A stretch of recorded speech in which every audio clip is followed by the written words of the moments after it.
Hello दोस्तों, welcome to my new blog. दोस्तों आज के ब्लॉग में आपको ऐसी जानकारी दूंगा कि आपको लाखों रुपए का चूना लगने से बच सकता है। जी हाँ दोस्तों, बिल्कुल सही कहा मैंने।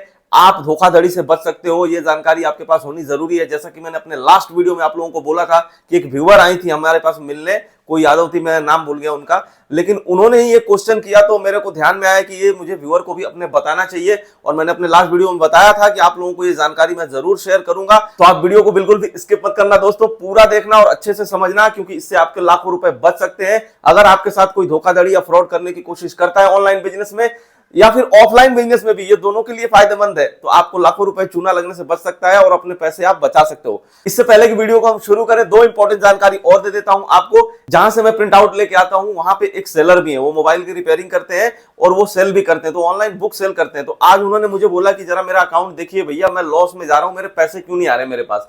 जब मैंने उनका अकाउंट चेक किया, मोबाइल में ही उनका अकाउंट चेक किया मैंने, फ्लिपकार्ट पे वो सेल करते हैं, बुक सेल करते हैं दोस्तों। तो जब मैंने उनका अकाउंट चेक किया तो 1900 रुपए माइनस दिखा रहा था। तो मैंने थोड़ा सा और डिटेल में चेक किया कि आखिर इनका माइनस क्यों जा रहा है। तो उनका सबसे मेन रीजन था दोस्तों रिटर्न। देखिए, ऑर्डर भेजने के बाद भी उनको यही नहीं पता लग रहा था कि मैं माइनस में क्यों हूं। वो मुझसे चेक करवाए, मैंने एक एक उनका चेक किया ऑर्डर, और तब मुझे पता लगा कि उनको बच तो रहा था 40 रुपए या 45 रुपए के आसपास में पर प्रोडक्ट प्रॉफिट हो रहा था उनको। वो 40 रुपए का एक बुक लाते हैं, पैकेजिंग वगैरह मान लो 5 रुपए की पन्नी वगैरह लेके 45 रुपए मान लो पैकेजिंग की, लेकिन उनको 88 रुपीज मिल रहे थे अकाउंट सेटलमेंट। तो उसमें दोस्तों किताब का और पैकेजिंग का चार्ज हम काट देंगे, क्योंकि जीएसटी तो काटेंगे नहीं, क्योंकि हालांकि बुक पे जीएसटी लगता नहीं है, तो इसलिए जीएसटी का पैसा तो उस पे काटेंगे नहीं। किसी किसी बुक्स पे लगता है, लेकिन ज्यादातर बुक्स पे जीएसटी नहीं लगता है दोस्तों। तो अब उनका पैसा अगर हम काटेंगे उसमें से, तो उनको 40 रुपए के आसपास, 45 रुपए के आसपास प्रॉफिट हो रहा था पर ऑर्डर पे। लेकिन उनका रिटर्न इतना ज्यादा था दोस्तों, रिटर्न पे ध्यान ही नहीं दे रहे कि मेरा रिटर्न भी आ रहा है, और रिटर्न में उनके कट रहे हैं 260 रुपए। अब किस तरीके से कट रहे हैं, मैंने उनको बोला आप इंसिडेंट रेज करिए, आप पता करिए कि आपके 260 रुपए कैसे कट रहे हैं आने जाने के। ये तो बहुत ज्यादा है दोस्तों। हमारे प्रोडक्ट पे जैसे कि देखो, ये एक कस्टमर रिटर्न आया हुआ है, ये मैं रखा हूं, इसमें दिखाना है आपको, इसमें भी कुछ है, एक जानकारी दूंगा आपको। तो ये इस पे ना 160 रुपए हमारे कटते हैं आने जाने के। आप लोगों को पता है मैं मेटल टॉय बेचता हूं, 160 रुपए जीएसटी का हटा के बता रहा हूं, वैसे 180 रुपए कटते हैं जिसमें कि जीएसटी इंक्लूड रहता है।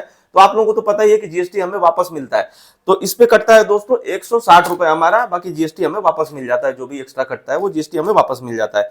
लेकिन उनका 260 रुपए कट रहा था, मैंने चेक किया तो 260 रुपए। इसी के लिए मैंने उनको बोला कि आप इंसिडेंट रेज करो फ्लिपकार्ट के साथ, आप पूछो कि मेरा क्यों लग रहा है इतना ज्यादा। तो उनका प्रोडक्ट भी गया और पैसे भी नहीं आए और माइनस में भी अकाउंट है। इस तरीके से उनको 19,000 रुपए का लॉस हो चुका है। इसीलिए मैं कहता हूं कि अगर बिना सोचे समझे कोई करेगा, मैं उनको भी यही बोला कि आप अच्छे से सीखे नहीं हो, इसलिए आपको दिक्कत हो रही है। तो कह रहे हैं कि हाँ मैंने सीखा नहीं, मैं किसी और से अकाउंट अपना मैनेज करवाता हूँ, कोई और बंदा खोला था, बोल रहा है पैसे आएंगे आएंगे, अभी तक तो आए नहीं, देख रहा हूं तो माइनस में। मैं तो ये कहता हूं सबसे कि अगर आपको बिजनेस करना है तो आप अच्छे से सीखो, या फिर भरोसेमंद आदमी पे ही आप ट्रस्ट करो। ऐसा कोई बंदा जो किसी और का काम कर रहा हो और वो सामने वाला बंदा बताए कि हाँ जी ये मेरा काम करते हैं और मैं प्रॉफिट में हूं। अन्यथा खुद सीखिए, सारा ज्ञान अपने पास रखिए और तब ये बिजनेस स्टार्ट करिए, ताकि आपको लॉस ना हो। अब आते हैं दोस्तों दूसरी चीज पे। ये आज का मेरा रिटर्न आया, कस्टमर रिटर्न, देखो क्या भेजा है। आप लोगों को तो पता ही है कि मैं मेटल टॉय बेचता हूं। अब इसमें देखो इन्होंने एक कैमरा भेजा। अब आपको लग रहा होगा कि खूब बढ़िया कैमरा है, देखो पास से दिखा देता हूं। खूब बढ़िया कैमरा नहीं है दोस्तों। अयांश बाबू भी खुश हो गए कि रिटर्न आया, लेकिन उनके खेलने के तो काम आ जाएगा। हालांकि ये कुछ ऐसा है नहीं, चार्जेबल है, इसके अंदर एक डाटा केबल है चार्ज करने के लिए, और इसमें एक मेमोरी कार्ड भी यहाँ पे लग जाएगा। लेकिन जब हम ये ऑन कर रहे हैं तो ऑन तो हो रहा है, लेकिन ऑन होने के बाद देखो कुछ भी नहीं दिख रहा है। यहाँ पे देखो ऑन तो हो रहा है, लेकिन इसके बाद अब कुछ भी नहीं दिख रहा। मतलब ये खराब था तो लोगों ने रिटर्न कर दिया, और ये कस्टमर रिटर्न में आया है। इसका मतलब कि कस्टमर ने ही चेंज किया है। कस्टमर अपने बच्चे के लिए, हो सकता है खेलने के लिए ये मंगाए होंगे, ये खराब हो गया होगा तो उन्होंने गाड़ी ऑर्डर करी होगी, मेरी गाड़ी ऑर्डर करके उन्होंने रख लिया और ये वापस कर दिया। पहली चीज तो फ्लिपकार्ट को ये देखना चाहिए कि हमने क्या भेजा। ये चीजें लेनी नहीं चाहिए कस्टमर से कि भाई ऑर्डर आपके पास जो गया आप वो चीज दीजिए। तो कस्टमर ने गलती किया है, उसको इस तरीके से चीजें अनएथिकल नहीं करनी चाहिए। बहुत गरीब सेलर हैं जो कि बर्बाद हो रहे हैं, किसी की बददुआएं नहीं लेनी चाहिए। अब आइए दोस्तों अपने मेन पॉइंट पे आते हैं और बात करते हैं कैसे लाखों रुपए बचाए जा सकते हैं महीने के। जैसे कि उदाहरण के तौर पे मान लीजिए, मैंने अपनी पिछली वीडियो ही आपको दिखाया जिसमें कि करीब करीब 2 लाख का माल लिया था मैंने, 1.25 से 2.25 लाख के आसपास होगा, एग्जैक्ट बिल अभी भी मुझे याद नहीं है। लेकिन ये समझ लीजिए कि उस पर हम 12% जीएसटी देके खरीदते हैं उस माल को। अब कई माल ऐसे भी होते हैं जो लोग 18% जीएसटी देते हैं, जैसे बैटरी ऑपरेटेड गाड़ियां हो गई, मेटल गाड़ी में ही बैटरी ऑपरेटेड जो गाड़ियां हो गई, इलेक्ट्रिक गाड़ियां जो रिमोट पे चलती हैं वो गाड़ियां हो गई, उस पर 18% जीएसटी है।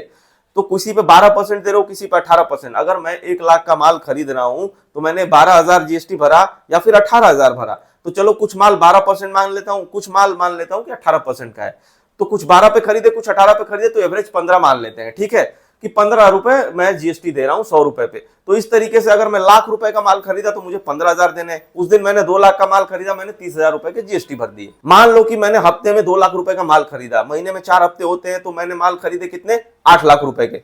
अब 8 लाख रुपए पे हफ्ते में अगर मैं 30,000 रुपए जीएसटी भर रहा हूं, तो 8 लाख रुपए पे कितने होती है, 120, 1,20,000 रुपए तो सिर्फ जीएसटी भर दिए मैंने।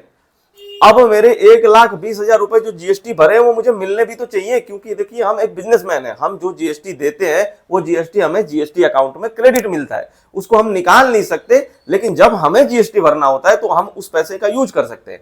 उदाहरण के तौर पे मान लीजिए कि जैसे मैंने माल 2 लाख रुपए का खरीदा, लेकिन वो माल मैं कहीं तो बेचूंगा, तो मैं अपने ऑनलाइन कस्टमर को बेच दिया, वो माल इंडिया में बेच दिया चारों तरफ, उनसे मैंने जीएसटी ले लिए, लेकिन उनसे लिया हुआ जीएसटी मेरे जेब में आता है, वो डायरेक्ट गवर्नमेंट को नहीं जाता। वो कब जाएगा, जब मैं जीएसटी भरूंगा। तो मैं जब जीएसटी भरने जाऊंगा तो मुझे ये दिखाएगा कि भैया आपने महीने के 8 लाख रुपए का जो माल खरीदा था उसमें आपको 1,30,000 का जीएसटी पहले से ही मिला है, तो आप चाहो तो इस पैसे को यूज कर सकते हो गवर्नमेंट को जीएसटी भरने में। अब अगर मेरा 1.5 लाख रुपए का टोटल जीएसटी बना है तो 1,20,000 की हेल्प हो जाएगी, वहीं से मुझे अपनी जेब से सिर्फ 30,000 देने हैं, बाकी के 1,20,000 मेरे जेब में ही रहेंगे। लेकिन अगर ऐसा हो जाए कि जहां से मैं माल खरीदा उसने ही मुझे जीएसटी क्रेडिट नहीं दिया, तो फिर क्या होगा, वहीं पे मेरा हो जाएगा लाखों रुपए का लॉस, 1,20,000 का सीधे सीधे लॉस हो जाएगा दोस्तों। अब सवाल आता है कि आप कैसे चेक करोगे कि मुझे वो पैसे मिले कि नहीं मिले, है ना। सबके दिमाग में यही आएगा कि ठीक है सर, मैंने तो मान लो कि जीएसटी पे खरीद लिया, ठीक है, आप जीएसटी से खरीदना समझ रहे हो ना, जैसे कोई भी आप सामान खरीद रहे हो तो आप अपना जीएसटी नंबर पे खरीद रहे हो तो आपको जीएसटी क्रेडिट मिलता है। कुछ भी, लैपटॉप से लेके मोबाइल या फिर बेचने के लिए कोई सामान आप जीएसटी नंबर पे खरीद रहे हो, तो आपको जो भी जीएसटी जमा करोगे उस दुकानदार को दोगे, वो जीएसटी जब वो भरेगा तो आपके जीएसटी अकाउंट में वो क्रेडिट हो जाएगा। आपको चेक करना पड़ेगा। तो जब आप अपना जीएसटी फाइलिंग करेंगे, जो भी आपके सीए होंगे, आप उनसे बोलिए कि जो भी मेरा इनपुट क्रेडिट हुआ है इस महीने का, या फिर अगर आप क्वार्टरली भर रहे हो तो उनसे बोलो कि जो भी मेरे इस क्वार्टर का जो भी इनपुट क्रेडिट हुआ है उसका डाटा मुझे दीजिए। तो सीए आपको एक्सेल के फॉर्मेट में एक डाटा दे देगा, एक फाइल दे देगा, उसको आप अपने लैपटॉप कंप्यूटर में ओपन कर लीजिए। और आपको करना क्या है कि जैसे भी कुछ भी आप खरीद रहे हो, कुछ भी लैपटॉप, मोबाइल या फिर अपना सामान बेचने के लिए, उसका बिल जरूर लीजिए आप। तो आप बिल लेके अपने पास रख लीजिए। जब वो सीए आपको डाटा देगा, जब आप उससे मांगोगे, तो एक एक बिल चेक करिए। हमने फाइल बना रखा है, हम अपने फाइल में रखते हैं सारे बिल, जो भी हम माल परचेज करते हैं उसका बिल हम अपने फाइल में रखते हैं।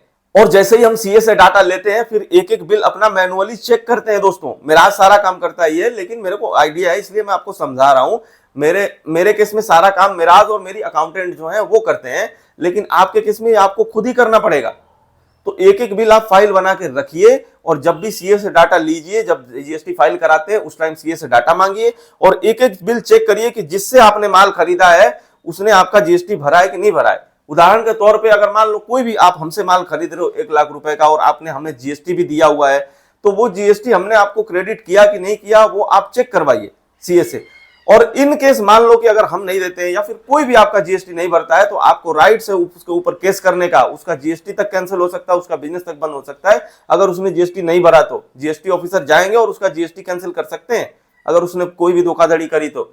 इसलिए आप अपने हक को पहचानिए, आप अपने राइट्स को पहचानिए, और बिजनेस सब कुछ पूरा जानकारी रखने के बाद ही करिए। दोस्तों, मैं हमेशा से, शुरू से, जब से वीडियो ये बना रहा हूं तब से मैं यही चाहता हूं कि जितने भी मेरे व्यूअर हो हमेशा ही उनका भला हो, अच्छे से सीखें, कहीं भी उनके साथ धोखाधड़ी ना हो, और प्रॉपर नॉलेज रखने के बाद ही अपना काम शुरू करें। मैंने हमेशा से यही कहा है दोस्तों कि आप लोग अच्छे से सीखिए। जो भी नए व्यूअर इस वीडियो को देख रहे हैं, उनको नहीं समझ आता है बिजनेस, तो आप शुरू से मेरे वीडियो देखिए, चैनल पे जाइए, बहुत इंपॉर्टेंट वीडियो डाल रखा हूं, शुरू से उस वीडियो को सारे देखिए और अच्छे से समझिए, फिर इसके बाद इस बिजनेस में कूदिए।